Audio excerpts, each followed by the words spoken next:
Hey everyone, this is Kristi from birdmentor.com, and I'm here today on day 2 of answering questions from our webinar.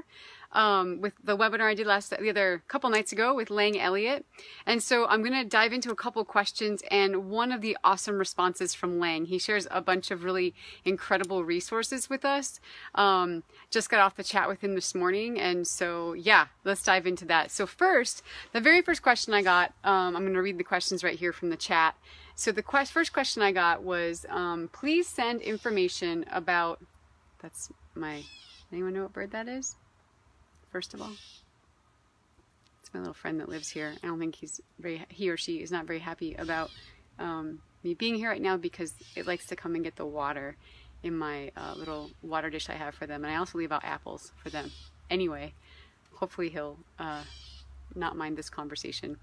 So, back to it. So the question was, please send information about the Audubon website where Kristi's birdsong course is described. So I left a link for that up above in the description here.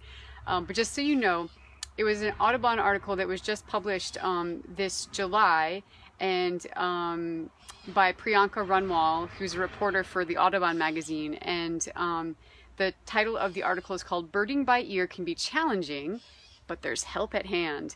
And down below, they reference my course, the Learning Birdsong course, as one of the really helpful courses that people can take. So they say, if you're looking for a more structured guide into birding by ear, try Bird Mentor's Birdsong course. Over 6 weeks, this course breaks down the basics of bird songs and helps tune your ears into the similarities and differences between a variety of bird vocalizations. Using weekly independent video lessons, she says daily quizzes. We don't have daily quizzes, but we have daily activities. And 3 mentoring Zoom calls. There's actually 6 mentoring Zoom calls, as well as times with TAs to ask questions and interact with other participants. The course aims to provide tricks and tools to bird by ear, especially for those who may not be musically inclined. This is very true. Although it's typically offered only once annually in the spring for $147, Bird Mentors Kristi Dranginis will run the course a second time, it's actually a third time, in August to match the growing interest in learning about bird songs. Yeah, this is true. So you can go check out the whole article where they name a bunch of other cool resources for people out there who are trying to learn bird songs. Some of them are apps and some of them are other courses. So yeah, go check that out. The second question that people asked that I'm in the list of things I'm asking is a contact for me, so how they can get in touch with me. So you can go to support@birdmentor.com and I will get your email. So if you have questions for me about the course or just anything in general, you can reach out to me that way. So support@birdmentor.com. All right, now to Lang's question and his response. So I don't know where we were in the webinar, but at some point, someone said, I think it was after Lang's presentation of all the different bird sounds and what they mean, and someone asked, are there bird sounds out there, are there bird sounds that are out of normal human auditory range that we would be able to hear with your device? So Lang actually created a hearing device so that people who are unable to hear high frequency sounds could hear them. And then, let's see, so then someone, this is the chat from the webinar, so someone down below said, I know a friend of mine that recently studied the song and calls of a hummingbird that lives here in Ecuador, very high up in the Andes. It's called the Ecuadorian hill star. She discovered that these hummers, that's what people call them in the birding world, the males produce ultrasonic sounds. We totally missed them for years because you actually couldn't hear them. Now, hang on just a second because Lang has something to say about this. Let me go over to his chat today. So, here we go. Let's just shrink that one. Okay, so, sorry. I want to get out of here. Anyway, oh, hang on one second. This is like difficulty with like live feed. I wish I could play some music for you guys right now. Anyway, give me just a second. I'll pull up the chat again in a new window. And then I will reveal the answer that Lang had to say. See all in Messenger. It's probably because I'm outside right now and it's far away. Okay, here we go. Ready? All right, so this is super cool. All right, so Lang said, He said, well, my comments about frequency range of bird sound has to do with the communication signals, meaning songs and calls, and would certainly apply to North American species. However, ultrasonic sound might be used for other purposes. The best known example is the oil bird of South America. That uses some frequencies in the ultrasonic range for echolocation. He said, I just Googled the hill star, and they are unusual in that they sing at around 13.4 kilohertz, which is high for birds, but still within the range of youthful human hearing. Here's a quote from an ABC News article. It says, the male's ballad is sung at around 13.4 kilohertz. That's considered ultrasonic for birds, which generally can't hear above 9 or 10 kilohertz. That doesn't make sense to me, but that's what it says here in the quote. I linked the article for you guys, so if you're curious to read the whole article, that ABC News article, it's linked up above. Then, hold on, we're not done yet.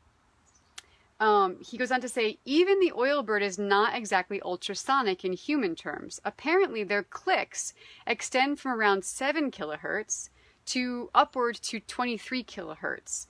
But note that the majority of a click would be audible to humans, all but the upper end. A nice summary of bird echolocation is this article, Echolocation of Oil Birds and Swiftlets, and I also linked that article up above, so you can check that one out. Lang is full of amazing resources and information. Oh yeah, I'll tell you in just a second. If people want to get in touch with Lang, he's provided his email as well. I forgot to link it, but I will tell you what it is in just a moment. So, one of my favorite birds. Maybe they'll come closer. Okay, so in summary, virtually all sounds made by birds are audible to humans with youthful hearing. Standard communication signals like songs and calls generally fall below 10 kilohertz, although overtones may exceed that. Clicks produced by echolocating birds are also audible to humans, although the upper portion of a click may extend into the human ultrasound range. This is so crazy and cool. All right, now he goes on to say one more thing. It is fortunate that we humans are able to hear virtually all sounds that our native birds produce. The challenge, of course, is to get close enough to hear and appreciate the faint and subtle communication signals used during intimate interactions. This is so true. I don't know if you guys have ever had a chance to, it usually happens when you're, maybe sitting still for a while in the forest or somewhere out in nature. Oh, I love them. And the birds get comfortable with you, and then you get to hear their little talks back and forth to each other. It's like their little communications, just that little like intimate sounds that they make with one another that you don't really get to hear any other time. So he goes on to say, and this is super cool because I love this part. In the old days, there was a well-known field ornithologist who had exceptional hearing. Her name was Millicent Ficken. I think she also went by Penny, and I hope I pronounced her name right. And she documented a lot of calls made by warblers and chickadees and other birds as well. And I also provided the link for that because Lang shared the link for that. Let's see. And then he says her husband was also a well-known expert on birds. Yeah, and then he goes on to say a couple other things. Anyway, I was just so excited to learn all of that. I think that's like a whole bunch for people to walk away with. I mean, like the webinar was amazing in itself, and just all that Lang was sharing and that we were talking about that night, and like I just think it's incredible that the learning just keeps going on, and so I'll have another couple days of this, of going through the questions, and so please tune in and check it out. Oh yeah, so Lang's email address where you can reach him.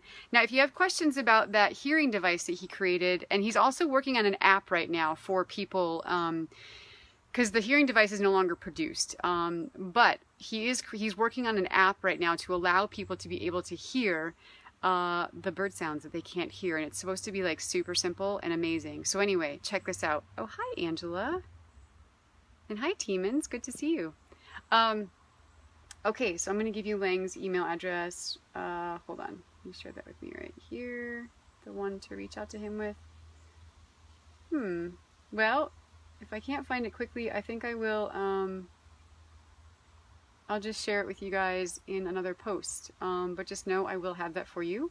And yeah, it looks like I can't find it right now. So, anywho, I'll get that to you another time.